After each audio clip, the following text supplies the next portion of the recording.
Hello, everybody. This is Clint Macro and Matt Mallory. Matt's back. He was teaching a class a few moments ago. We're here at the 2026 NRA annual meeting at the Voices of the Second Amendment area, specifically at the Meet the Pressers Gun Freedom Radio Studio of Liberty. We got some special guests. Matt, you want to do the honors? We got KD, Kevin, and Darin from the NRA. KD, No Other Choice Firearms. Darin, the NRA. We're here, so we got to have NRA reps. Part of the NRA. Part of the NRA. I thought you were the NRA. No. Oh, that's I'm great. big, but I'm not that big. Oh, okay. Gotcha. Cool. So what do you got going on, KD? What's up and coming? How you been? What's new? Why are you like just fireball questions? Can I just answer? No, it's my show. Stop. All right, that's fine. Oh no, man, I'm having a good time. I'm still doing all the advocacy work I've been doing. The newest thing with me is opening up that 40-acre facility down in Georgia. Outdoor spot.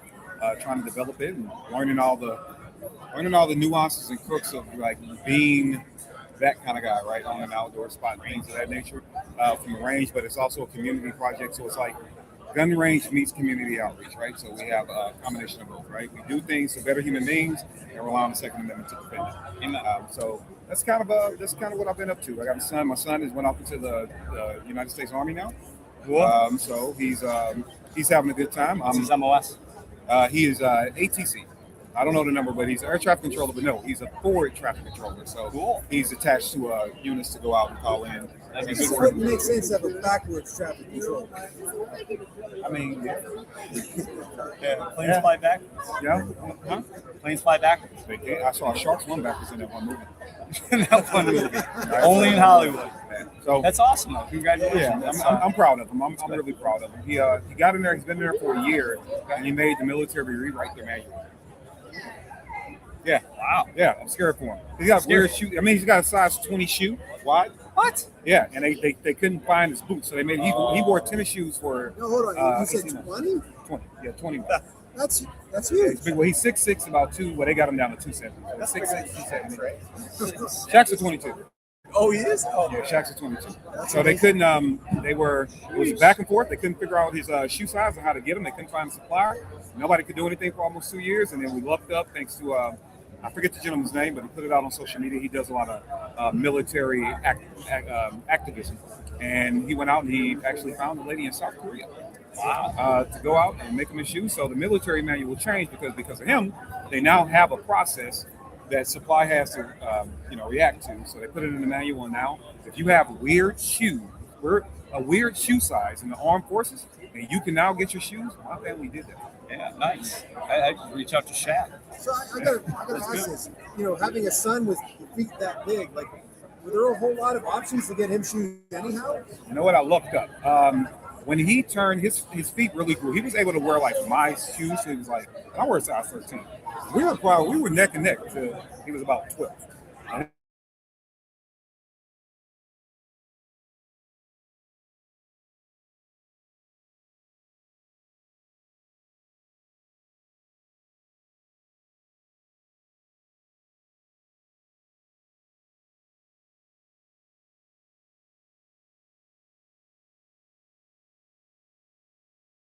Kid because they were still stylish shoes.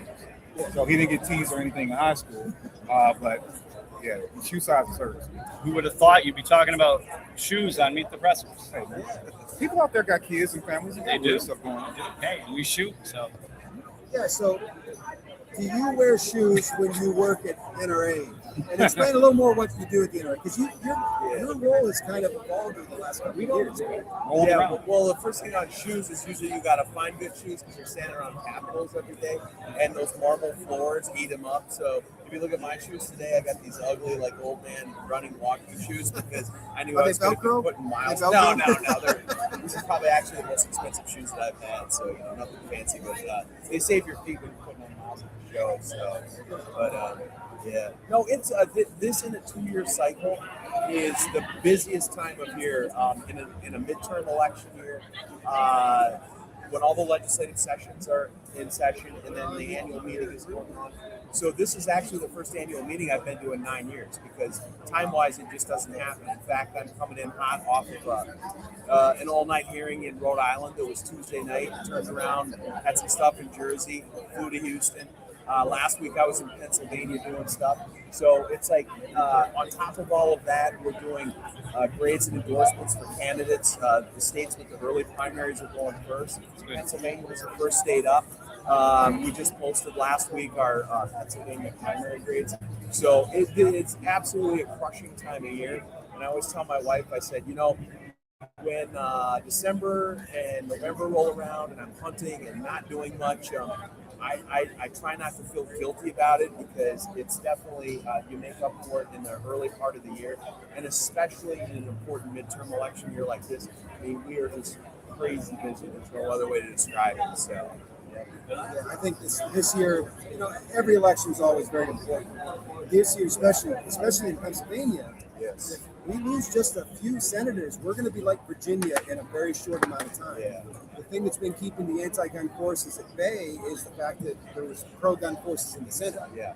But it's not a high majority. So if we lose a few seats, man, we could very easily end up like Virginia. So Virginia should be a teachable moment for all gun owners. You've got to be registered to vote and actually go out and vote, and consult the resources that ILA puts forth, that FOAC in Pennsylvania also puts forth. You know, all the state level organizations do their ratings as well, and vote for pro-gun candidates.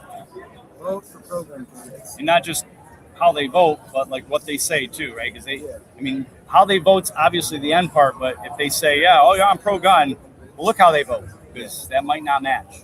Yeah, and the scary thing in the Pennsylvania, like you brought up a very good point on the Senate. It is our backstop in Pennsylvania to stopping anything bad from it not being coming Virginia. And we're very much in jeopardy there, because there's only a few seat margin. If you lose 2 or 3 seats, it's an entire different ballgame there. And our problem right now in the primary is, if you go to NRA PBF's website for Pennsylvania, we've posted 3 Senate races where we've endorsed. And the issue there is, they're getting primary challenges not on the gun issue. They're getting from a well-heeled private interest that's primarying 3 of our very solid gaming companies. Yeah, I wasn't going to name I'm names, saying as long as you it's are. the games of skills. Yeah. They're trying to get rid of Lisa Baker, who's the chair of the Judiciary Committee. Yeah. Lisa Baker herself single-handedly has staved off gun control because she won't let it go through committee. Yep. And she's being attacked by that lobby, which is arguably a conservative lobby the way it's packaged. And so we're eating our own right now. Yeah. And what that's going to do is jeopardize that district. And if it goes purple to blue, we lose it. And we lose the majority in the Senate. And yeah, I mean, that's the real danger, is if one of these incumbents, they already have a proven record, if they lose, now all of a sudden you have a very inexperienced candidate. And let's put it this way. If they lose those races, they instantly become targets for the Democrats, because they're now winnable seats. And if you put 3 new seats on the map as being part of the game going into the election, it changes the entire dynamic. You lose the Senate, we got big problems. So this is the one thing, if I can have a message in this entire broadcast that people should take away, is elections are important. Guess what? Donald Trump is not on the ballot, so you still need to go vote. We have so many people that vote when Trump is on the ballot, and he energizes people, but then they sort of go, yeah, we're all right, I don't really need to go out and vote. There's nothing that can be further from the truth. This election is absolutely critical, not only in Pennsylvania, in other states as well, but especially in Pennsylvania. And we see every year in the national politics how important. I mean, Pennsylvania is the new Florida, right? Where the entire presidential election comes down to Pennsylvania. Without the alligators. Yeah, without the alligators. And That's the politicians. and then we've also got congressional races. I do state and local, but the congressional races are going to be very important, because we know what the world's going to look like if Donald Trump has to, or he doesn't have a Congress to work with, and they are adversarial. He could probably queue up impeachment proceedings again, and that's the world we're going to go into for the next 2 years. And nobody wants that. The country doesn't want that. They don't need that, especially what's going on internationally. We just can't afford to go there. For gun owners, that becomes a dangerous time. Sure. So, Katie, how do you Do you get questions like that a lot? Political questions in your classes in Georgia? Because Georgia's more, I don't know, I mean, what is it? It's more conservative leaning, I would say. No, right? it is. It was purple a couple of years ago. Okay. Well, I get this question because of the way I operate my platform. Right? I have to engage in politics a lot. And I just tell people this: I don't trust any of them. Right? The one mistake people have made, I think, historically, since I've been alive anyway, is that you trust the Conservative Party with your gun rights. I don't trust any politician for any reason.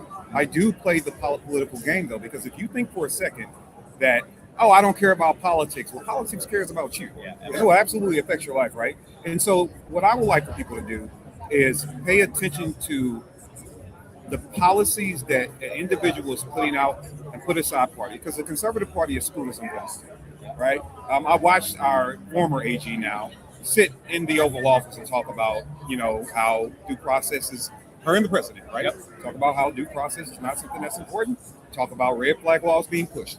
So I don't do the conservatives for you. I do not do the Democrats for you. I do what person is going to sit in there and fight for your rights. And I think you should be involved in that at all times. I'm not married to one party. I am married to freedom. I'm in love with freedom. And that's what I want. So whomever stands with me on that, and now for me, and probably for a lot of you, that starts with gun rights. So that's kind of where we start. I can't have a marriage with you if you're like, we're gonna start this on bad terms. You gotta get rid of your guns, right? Nobody needs an AR to hunt. Yeah, we can't do that. But after that, if that person winds up being conservative leaning and they believe in freedom and they believe in protections, great. That's a good start. But I've seen personally, and I believe the reason why our gun rights are in such jeopardy is that the population at large has gotten comfortable with saying, oh, it's a conservative. They're going to protect my gun rights. We've seen conservatives back red flag laws. We've seen them bump stock. With the bump stock ban. You can't have an FRT in Florida. In Florida, the gunshine state, right? Yeah. So we've gotten comfortable, and I think in general, we've gotten comfortable saying that, oh, man, these people have it. This is going to be easy. We don't have to do anything. Why donate money? It's a conservative in office. Why get out and vote? The Conservative Party has it. It's a stop. The most power you have after voting is holding the people you vote in position accountable. Yeah. That's your real power. Once you vote for somebody, I'm going to be a bloodhound on your ass. Something else that's interesting that a lot of people don't.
I said, well, why did you support this candidate?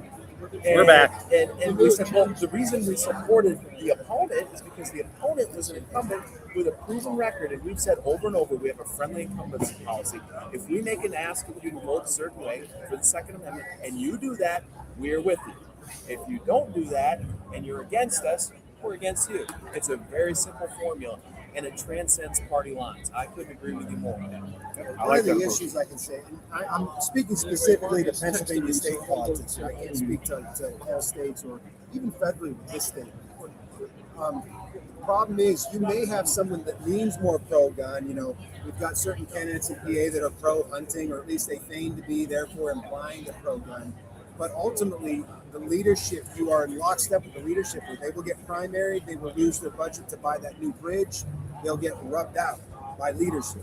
So you have a few people in Pennsylvania, specifically in the House, who speak pro-gun, talk pro-gun, but ultimately they'll vote anti-gun. Or they'll be allowed to vote in favor of a bill, but when you look at how they vote in the constitutional and the constitutional challenge, and someone puts up a bill, someone says this is unconstitutional.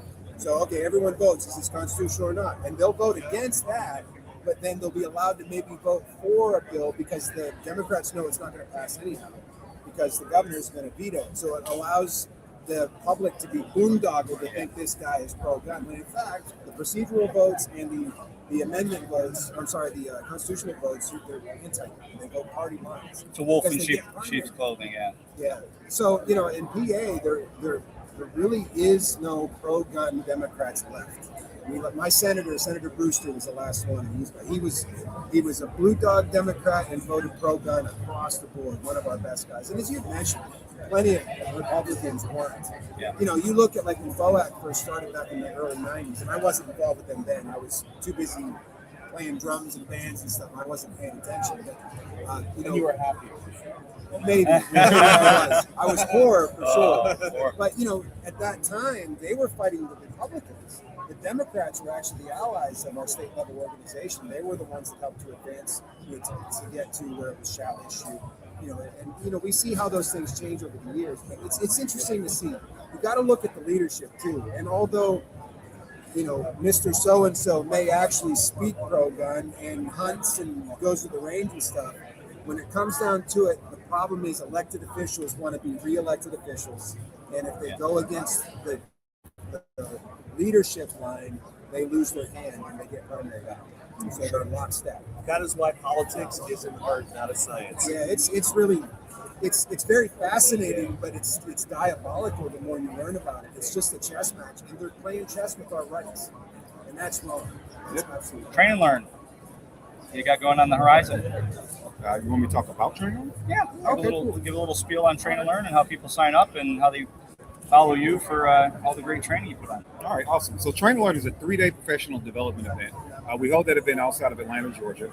This event is structured for anyone. Now, you could be successful, right, from the creator, influencer, instructor, blogger, writer, manufacturer, small, big, large, it's for everybody. But it's for industry only. And what we do at Train and Learn is we are addressing some of the industry woes from a grassroots level, right? So at that event, day one, we are starting off with nothing but professional development workshops in a classroom, right? You should have a gun on you, but we're not going to shoot that day.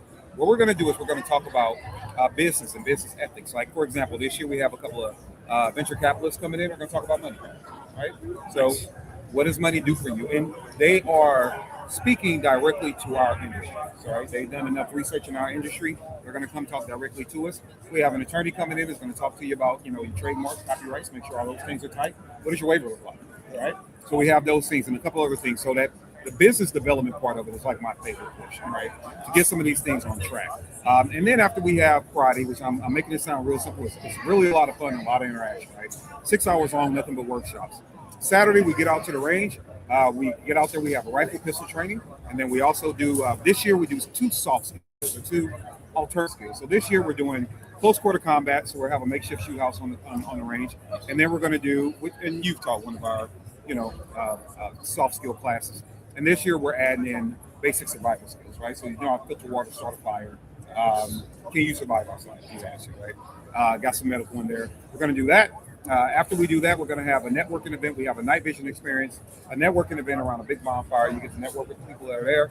We are also including, after the guns are put up, obviously, safety first, we're going to include a cigar and bourbon pairing class, 15-minute class. And you get to keep a pour bourbon and a cigar, right? And then sit around a fire, network. The next day we come back, we have 3 additional classes. We're going to have they're talking about, and I don't know, and I don't want to. Right? It's women of the industry, and I am not involved. I don't want any smoke. I'll provide the space. They go have the class. We're also having a course this year about how to do the most of what you have, and that is structured around all I have is a cell phone. I'm a content creator or I'm a manufacturer, and I don't have $2,000 to pay for professional photos. How can you unlock this thing and get what you need out of that, right? To expand your business, and then we're going to have an instructor workshop where we're basically going to have some real hard conversations why instruction is being frowned upon because, lightheartedly, a lot of people are cosplaying as instructors, right? And we want to address that, so we'll address that. So that entire event, we feed you 3 times at that event. We provide all the ammunition recommended. We have good food. No. All the ammunition required for training. We provide. It's about anywhere between $6,000 to $8,000 worth of creataways that are at the event. You get a swag bag, 13 different classes, and a new network. And the entire weekend is $400. I forgot. Yeah, this is what I'm wanting there. That's what I got. The knife. Oh yeah, see, you got your little tool. Poke your eye out, kid. Hey now. The funny thing is, you said all this equipment is like $2,000, and I'm thinking, yeah, but these are $1,000. Yeah. They're already halfway there, right? Yep. I mean, it's crazy. Absolutely. And then for and that event is Memorial Day weekend, May 22nd through the 24th. You can find more about it at nootherchoice.com/train-learn. That's nootherchoice.com/train-learn. And it's a good time and it's a good event. And then as far as the training goes, let me say this. Somebody asked me a very good question here. They were like, well, what is the way you can prove to me that the event works, that I can see, that I don't have to read on the report? And I said, fair question, right? I said, okay, simple way. I asked the guy, what do you do? He's like, I'm a firearms instructor. I said, great. What's the one thing every firearm instructor worth their soul would want to have? Like, the one thing. And he took a couple of wrong guesses. I was like, well, what about a range? And he was like, oh, yeah, absolutely. Yeah. I said, well, I got a 40-acre. And the things that I learned from my network is how I got it. You want to come or not? Right? So different things like that. But Train and Learn has generated over $6 million for small businesses, and we're in our 70s. That's good. And that's what able to. Right. Yeah, it's good to be able to track that and be able to get. Yeah, we tell people nobody ever. I don't know what people's tax situations are, so they give us reports afterwards that we promise to keep confidential. But we did have one organization that flat out stood up and said, yes, our first year in business, they're FFL, out of St. Louis, Crime Protection SEO. They said our first year in business did about 50,000. Came to Train and Learn. Very next year we did 150. Came back to Train and Learn. Third year they were doing $500,000. Right? And that's not every Train and Learn gave them everything, but it covered some of the holes for them, right? Put them on the pathway. And so those are some of our stories. So yeah, that. And then as far as training, I have the extreme pleasure, and I always say this, of traveling the country, being in the dirt, the gravel, the mud, or concrete floors with Americans, teaching them how to, use the tools that they have. So you can find more about that at nootherchoice.com/training. I'm traveling around the country. I have a good time doing it. I know I'm speaking to a couple of guys who do the same thing. I know you guys get the warm fuzzies when you see different states and new people as well. So I'll be in Missouri next month, back in my home state. But I think I got Missouri, Texas, Pennsylvania. Actually, I'll be up in PA. Pennsylvania, Florida, Atlanta. We're trying to still make sure our Alaska class can go on. But this economy is kind of making that one very challenging, right? Those guys up there are paying like $20 for a bag of donuts. So it's kind of hard to get them to come out and pay for a class, which I get. You get a lot of cops up there.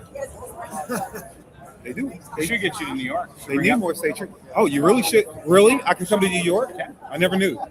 Bring up to New York? Oh, I never knew. Yeah, I've only known you for how many years now? Brought me up for a class either. He's coming to New York. I don't get invited to New York. So we got some. I don't take a gun when I go, though. I take a certain. Yeah, or the first time you came, you mailed it to me because the FFL's on the property, and then I mailed it back to your FFL there to be completely legal under New York State law. Probably what I'll do. We got DJ Plays Nice says salute to Gun Webs. Somebody, they scrolled it down.